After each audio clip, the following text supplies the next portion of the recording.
Reciban un cordial saludo, estudiantes del Instituto Félix Restrepo. En la anterior clase habíamos hablado del reino Monera y principalmente nos habíamos enfocado a profundizar acerca de las enfermedades infecciosas que ocasionaban las bacterias y cómo utilizaban diferentes mecanismos de evolución. Pues bien, la actividad que quedó de esa discusión de lo que vimos es que usted debe enviarme como evidencia en la respuesta a esta pregunta. Recuerden que nosotros lo discutimos en clase y muchos pues evaluamos participación, pero también quiero que en el cuaderno me respondan entonces la siguiente pregunta. ¿Listo? Y entonces me envíen la evidencia para colocarle la nota sobre ese punto. Dice, explica por qué el caso de resistencia a los antibióticos puede considerarse una prueba de un mecanismo evolutivo.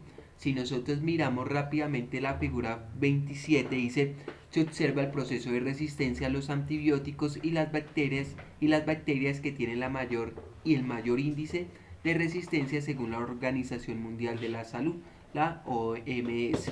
¿Listo? Esta es la figura que les está pidiendo allá. Esta figura donde miramos los diferentes mecanismos por los cuales las bacterias, listo, las bacterias pues se vuelven resistentes a los fármacos. Entonces usted debe responder esa pregunta, la que discutimos en clase, y enviármela de esta manera pues para poder colocarle la nota en la planilla. ¿Listo? Por otro lado, voy a salirme entonces aquí de la presentación. ¿Listo? Y por otro lado, el día de hoy, ¿qué vamos a ver?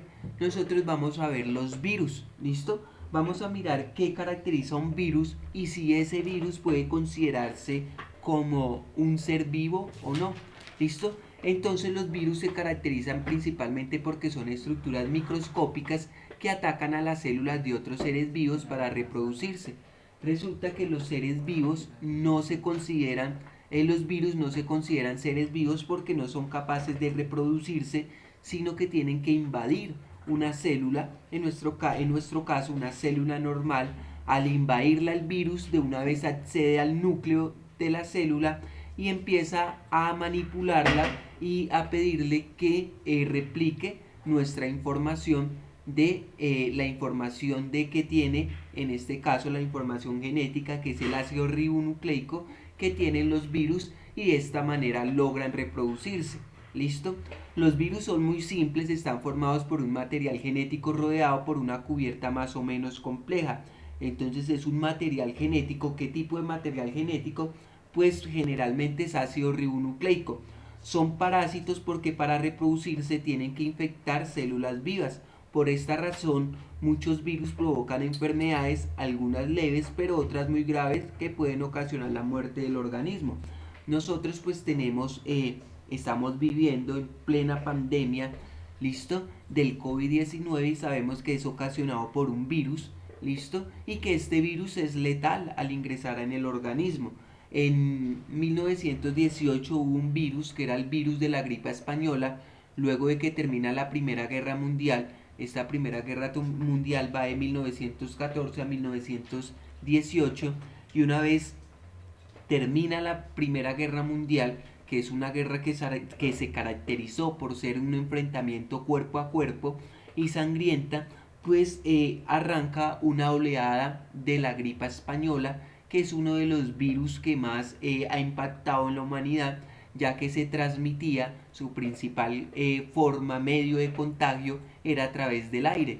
Y entonces pues allí necesitaban utilizar unas técnicas de prevención muy sofisticadas.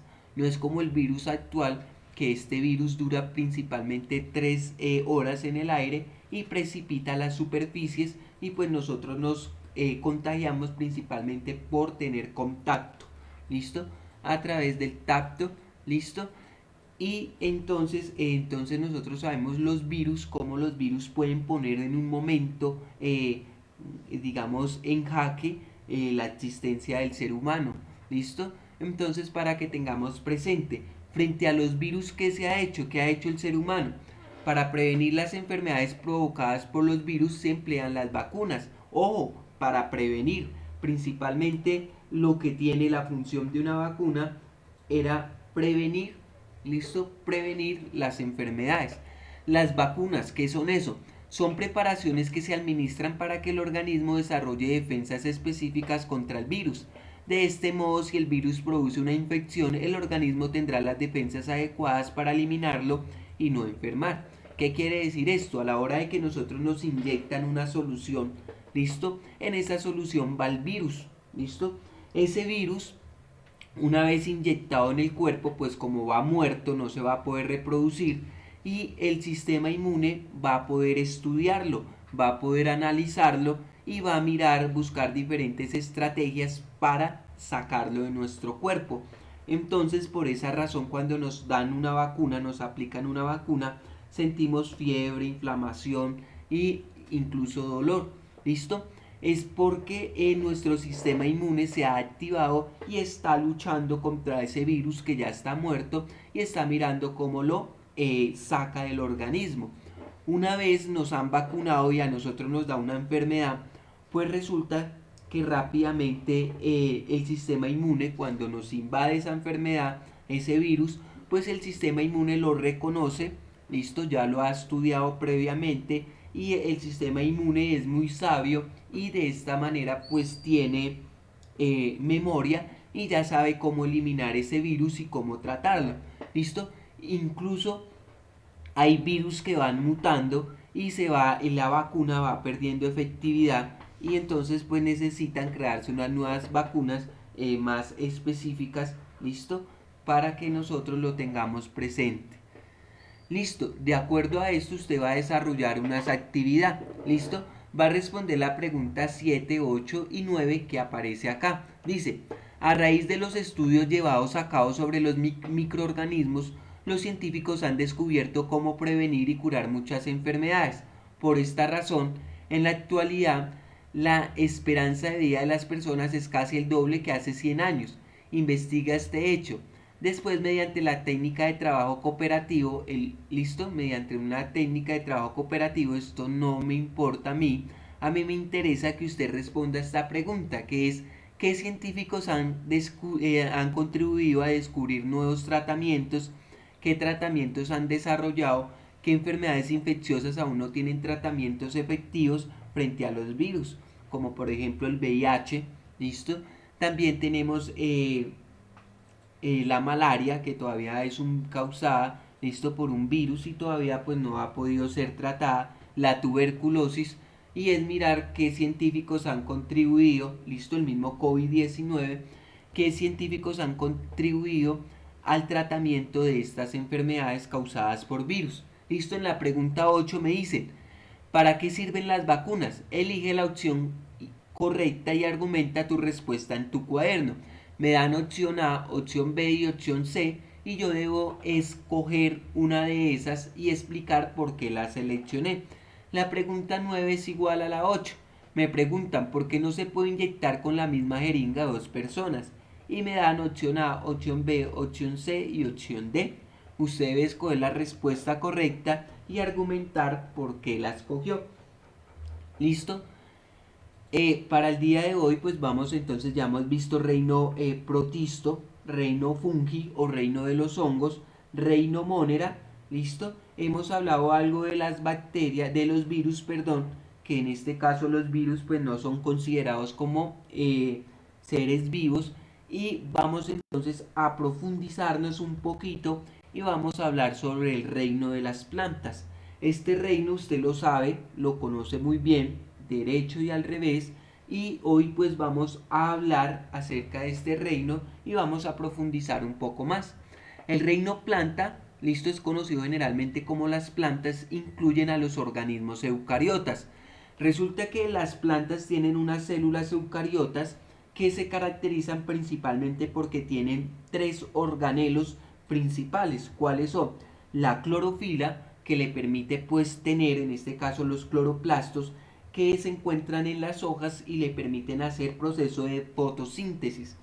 Además de eso, la célula de las plantas tienen pared celular. Esta pared celular pues le da una forma y una resistencia a las plantas, ya que las plantas pues no se desplazan y deben tener una forma de protegerse. Entonces una forma de protegerse es a través de la pared celular, que está formada por celulosa. Dentro de este reino también podemos decir que existe un organelo muy favorable, que es la vacuola. Todas las plantas, las células eucariotas de las plantas tienen una gran vacuola, que es un organelo que se utiliza en algunos casos siempre para almacenar sustancias. ¿Listo? Allí es donde se almacenan las sustancias. Listo, dentro de este reino podemos decir que las plantas se clasifican en tres grandes grupos. ¿Cuáles son? Las briofitos, listo, o musgos, pteridofitos, helechos y espermatofitos, gimnospermas y angiospermas. ¿Listo? Vamos a profundizar en cada uno de estos temas, ¿listo? De estas clasificaciones, y vamos a mirar por qué se dan estas clasificaciones. ¿Listo? Si yo arranco a identificar, los briofitas son los musgos, ¿listo? Son un grupo de plantas no vasculares. ¿Qué significa esto? Que carecen de un medio de transporte de sustancias. Recordemos que las plantas pues, necesitan sales, agua y sales minerales para llevar a las hojas y poder realizar el proceso de fotosíntesis. Resulta que en este caso los musgos o las briofitas carecen de ese sistema transportador. Por ejemplo, nosotros los humanos, para el transporte de sustancias, de nutrientes y de oxígeno y dióxido de carbono, pues tenemos nuestro sistema circulatorio. Las plantas, los musgos carecen de este sistema, ¿listo? Y son relativamente pequeños, ¿listo? Por lo general miden en no más de 20 centímetros de altura y forman almohadillas. Se encuentran siempre en zonas muy húmedas, principalmente en humedales, y lo que hacen es que regulan el agua, el recurso hídrico. ¿Listo? ¿Qué quiere decir esto? Que los musgos son capaces de, en épocas de sequía, ¿listo?, de almacenar agua e irla liberando a medida que el sistema, el ecosistema necesite pues agua. Entonces podemos ver estas plantas, y si nos acercamos a una hoja después de un día que ha hecho mucho calor, pues podemos ver que esas hojas tienen goticas de agua. ¿Listo? Son descendientes evolutivos directos de las algas verdes. Si ustedes recuerdan, las algas verdes hacen parte del reino protisto, y se cree que estos musgos evolucionaron a partir de esas algas y habrían sido los primeros en colonizar el medio terrestre. Recordemos que las algas son ese fitoplancton que se encuentra dentro de los océanos, ¿listo? Pero a diferencia de esto, las algas sí son capaces de vivir en la tierra, ¿listo? En medio terrestre, ¿listo? Y siempre van a ocupar lugares donde haya una gran cantidad de agua. ¿Listo? Aquí podemos observar los diferentes tipos de musgos.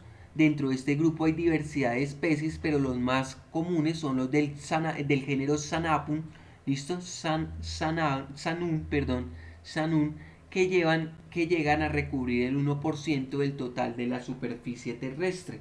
¿Listo? Esto con respecto entonces a los musgos, ¿listo? O briofitas. Si seguimos esta clasificación tenemos que hablar entonces del segundo grupo, que son las pteridofitas, ¿listo? Estas pteridofitas son helechos, ¿listo? Son los helechos, y si tienen sistema vascular, es decir que si tienen un sistema vascular para transportar las sustancias, agua, sales minerales, ¿listo? La transportan para que llegue a las hojas, y allí en las hojas pues están los cloroplastos, y allí se sintetiza el alimento. Una vez yo tengo todos los ingredientes, por decirlo así, para sintetizar el alimento, esto recibe el nombre de savia bruta. ¿Listo? Una vez se ha elaborado el proceso de fotosíntesis, necesitamos distribuir todos los carbohidratos y la energía a todas las partes de la planta, a todas las células. Y esto entonces lo hacemos a través de unos conductos vasculares especializados, en este caso que llamaremos floema. ¿Listo? Y una vez dicho esto, pues nosotros tenemos que tener en cuenta que estas helechos se caracterizan principalmente porque viven en zonas húmedas, ¿listo? Y no producen semillas, ojo, no producen semillas. Por esa razón pertenecen entonces al grupo de los helechos. aunque pueden encontrarse en hábitats muy templados e incluso áridos. Algunos pueden llegar a ser epifitas, esto es decir, que crecen encima de otros árboles, ¿listo? Es decir, como una clase de enredadera. Algunos helechos tienen una distribución muy amplia, como Pteridium anquilinum, y lo podemos encontrar en todos los continentes. También son de gran importancia los helechos arbóreos como los del género Cyatheales, ¿listo? Aquí podemos ver los soros de un helecho, ¿listo? En la imagen, parte derecha, y de este género que es el más representativo de los pteridofitas o helechos. Listo, vamos entonces a la última clasificación. ¿Listo? Están las espermatofitas. ¿Listo? ¿Qué significa espermatofitas?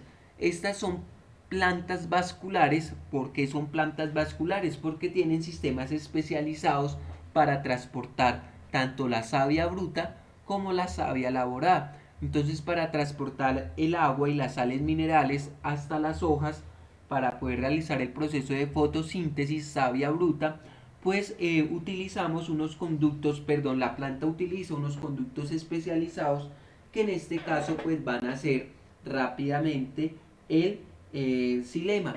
¿Listo?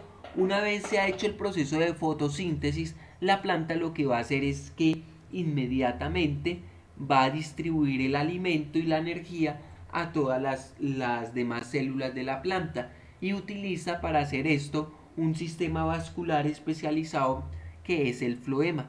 ¿Listo? Para que lo tengamos en cuenta.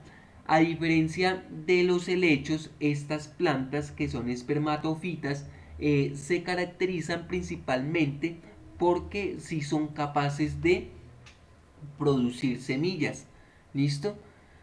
Listo, porque es importante producir semillas.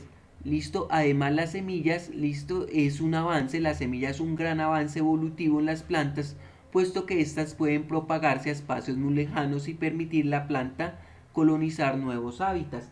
Las semillas incluso pueden estar recubiertas de algunos nutrientes y pueden soportar temperaturas y condiciones ambientales muy difíciles, y sin embargo así, cuando estas condiciones difíciles se equilibran, la planta, estas semillas logran generar plantas, ¿listo? Y entonces hacen que germine un nuevo individuo en zonas donde posiblemente había deforestación. Esto ocurre debido a que tienen cubiertas muy resistentes y en el interior almacenan nutrientes que otorgan energía al embrión de la planta hasta que puede nutrirse por sí misma. ¿Listo?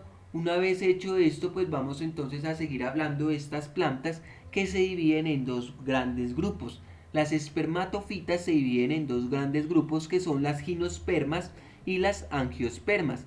Las gimnospermas son aquellas que tienen la semilla desnuda, mientras que las angiospermas tienen la semilla protegida. Entonces vuelvo y lo repito para que usted lo tenga en cuenta.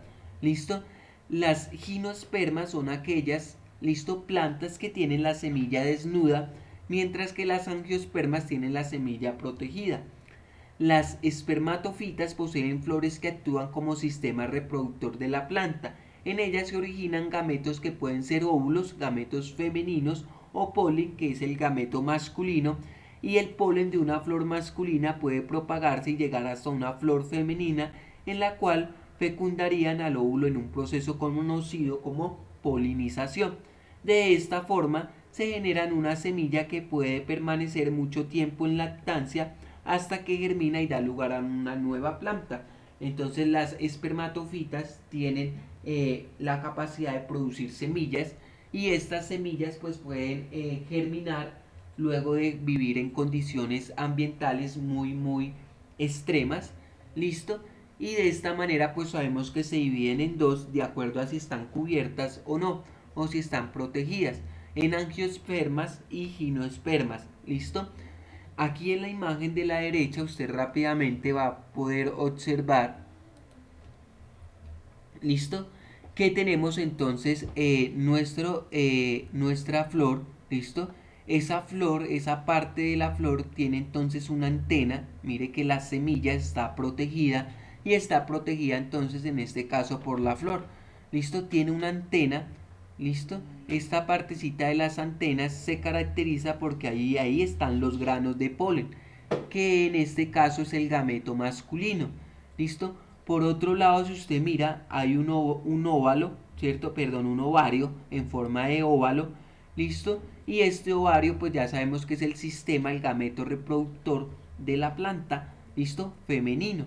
Entonces necesitamos un insecto, en este caso la planta tiene que abrirse para que venga un insecto y transporte el polen de la flor macho a la flor hembra y de esta manera se pueda reproducir. ¿Listo? Una vez, listo, aquí me hablan de núcleos haploides, los núcleos haploides y se forman, listo, y la formación del tubo polínico, ¿listo? Núcleos secundarios me muestran ahí y aquí me dicen que hay doble fecundación y embrión de la semilla, ¿listo? ¿Cómo es el que es el proceso de fecundación y de reproducción en las plantas? ¿Listo? Aquí donde dice diploide y haploide, recordemos que cuando que las células sexuales se reproducen a través de meiosis. ¿Y qué es meiosis?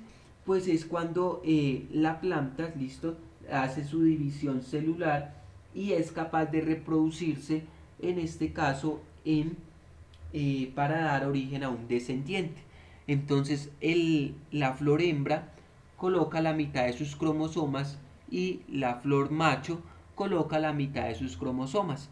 Para obtener un nuevo individuo se juntan tanto los cromosomas de la flor hembra como del macho y de esta manera pues el nuevo descendiente va a tener una descendencia, va a tener una composición genómica, listo, una biblioteca de ADN que tiene involucrado pues los dos ADNs, tanto del padre como de la madre. Por ejemplo, nosotros los seres humanos, cuando nos vamos a reproducir, nosotros normalmente tenemos 46 pares de cromosomas. Cada especie tiene una cantidad de cromosomas característicos. Como tenemos 46 pares de cromosomas, decimos que somos haploides. Cuando nos vamos a reproducir, nosotros aportamos la mitad de esos cromosomas. 23 aporta la madre y 23 el padre. ¿Listo? Y de esta manera pues vamos a hacer diploides. Diploides significa que tenemos la mitad de la información de nuestros cromosomas. Si eran 46 pues vamos a tener 23. Y de esta manera el hombre aporta 23, la mujer 23. Y vamos entonces a determinar las características físicas del nuevo individuo. ¿Listo? Cuando yo tengo un número, ¿listo? Cuando tengo una mayor cantidad o un número menor de cromosomas, pues van a ocurrir enfermedades como cuáles, como por ejemplo el síndrome de Turner, ¿listo? Que este síndrome de Turner ocurre en el cromosoma 21. Resulta que los cromosomas se van a unir formando pares. En el cromosoma 21 pues se espera que haya un par de cromosomas y lo que pasa es que en este caso creo, esto no recuerdo muy bien, pero creo que no hay dos cromosomas sino solo uno. Y por eso, como hay solo un cromosoma en esa región, pues significa que la madre, en este caso que la mujer, va a tener problemas de fertilidad. Por otro lado, si hay un exceso de cromosomas, como ocurre en el cromosoma 23, siempre debe haber dos cromosomas, uno dado por el padre y uno dado por la madre. Si existen tres cromosomas, pues va a dar origen a una enfermedad como es el síndrome de Down y pues nosotros conocemos los efectos que tiene el síndrome de Down. ¿Listo? Entonces estos niños tienen la lengua larga, tienen dificultades cognitivas, emocionales, ¿listo? Etcétera y etcétera.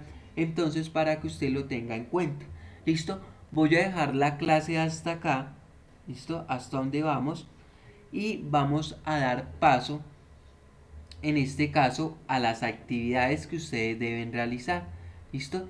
Entonces recuerden que me deben dos actividades, ¿listo?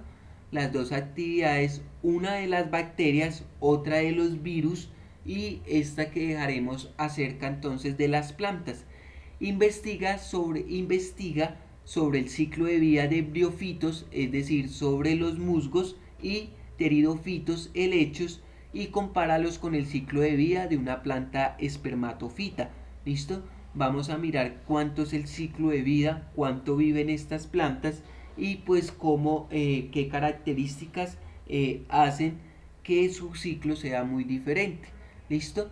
Y de esta manera pues usted puede registrar lo más importante en el cuaderno. ¿Listo? El día de hoy pues yo le enviaré a usted las diapositivas junto con esta clase, este tutorial, y usted pues podrá verlo en su casa, profundizar, investigar. ¿Listo? Si usted tiene tiempo pues no se quede nomás con lo que le diga el profesor, sino que aproveche y investigue un poco más.